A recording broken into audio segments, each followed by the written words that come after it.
এই বছর কিন্তু রাস পূর্ণিমার টোটকা নিয়ে অনেক দর্শক বন্ধুই আমাকে কিন্তু রিকোয়েস্ট করেছেন। তো প্রথমে আমি বলে দিয়েছি আগের ভিডিওতে যে এই বছর রাস পূর্ণিমার নির্ঘণ্ট বা সময়সূচি কত দিন থেকে কত দিন অবধি থাকছে। এরপরেই আমি বলবো হচ্ছে এই 5ই নভেম্বর যে রাস পূর্ণিমা পড়েছে বা এই কার্তিক পূর্ণিমা, যেটা আমাদের হিন্দু শাস্ত্রে কিন্তু অনেক মাহাত্ম্য মানে বহন করে নিয়ে গিয়ে থাকে। তো অবশ্যই এই রাস পূর্ণিমা, এই কার্তিক পূর্ণিমার দিন এমন কিছু টোটকা বা পুজোর নিয়ম রয়েছে যেগুলো আমরা যদি পালন করতে পারি, অবশ্যই আমরা সাংসারিক জীবন কেন, আমাদের যে মানসিক জীবন সেই জীবনেও কিন্তু অনেক শান্তি লাভ করতে পারি। প্রথমেই বলে রাখি, রাস পূর্ণিমার দিন যদি আপনারা গঙ্গায় স্নান করতে পারেন খুব ভালো ফল লাভ করা যায়। গঙ্গায় স্নান করে আপনারা রাধা কৃষ্ণের যদি যুগল মূর্তি পুজো করতে পারেন খুব ভালো ফল পাবেন।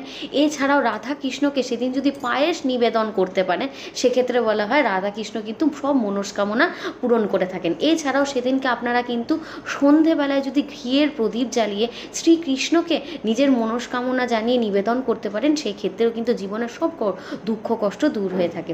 তারপরেই বলে রাখি, যারা রাধা কৃষ্ণের পুজো ছাড়াও যারা বিষ্ণু পুজো করে থাকেন বাড়িতে বা নারায়ণ পুজো করে থাকেন, তারা কিন্তু এই কার্তিক পূর্ণিমার দিন বা রাস পূর্ণিমার দিন আপনারা কিন্তু নারায়ণকে সিন্নি প্রদান করতে পারেন। সিন্নি প্রদানের মাধ্যমে তো বলাই হয় পূর্ণিমা করে নারায়ণকে যদি সিন্নি প্রদান করা হয়, আমাদের জীবনের যত দুঃখ কষ্ট পালনকর্তা কিন্তু সব কিছু সংহার করে নেন।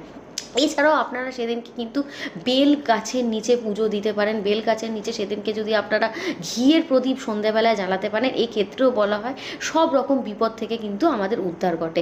এছাড়াও আপনারা সেদিনকে চন্দ্রদেবকে যদি পুজো দিতে পারেন, বিশেষ করে সেদিনকে চন্দ্রদেবের উদ্দেশ্যে বা শিবকে যদি, মহাদেবকে আপনারা যদি নারকেল একটি প্রদান করতে পারেন, সেক্ষেত্রে কিন্তু আমাদের অনেকেরই চন্দ্র দোষ থাকে বা চন্দ্রগত কারণে অনেকেরই মানসিক যে শান্তি সেটা কিন্তু বিঘ্নিত হয়ে থাকে। তো এই পূর্ণিমার দিন আপনারা যদি চন্দ্রদেবের উদ্দেশ্যে মহাদেবকে একটি নারকেল নিবেদন করতে পারেন, এই ক্ষেত্রেও কিন্তু চন্দ্রদেবের শান্তি বা চন্দ্রদেব আমাদের মানসিকভাবে যে প্রবলেমটা সেটা কিন্তু দূর করে থাকেন।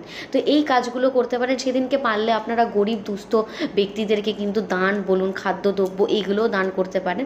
তো এই কাজগুলো আপনারা করার মাধ্যমে কিন্তু সেই রাস পূর্ণিমার দিনকে খুব ভালোভাবে কাটাতে পারেন। তো কারা কারা রাস পূর্ণিমা করছেন এবং এই টোটকাগুলো করবেন না একদম, কিন্তু মানে মিস করবেন না টোটকাগুলো করতে। আর কারা কারা রাস পূর্ণিমা করছেন অবশ্যই আমাকে কিন্তু কমেন্টে জানাতে ভুলবেন না। তার সাথে সাথে জয় রাধাকৃষ্ণের জয়, এটাও কিন্তু কমেন্টে লিখতে একদমই ভুলবেন না।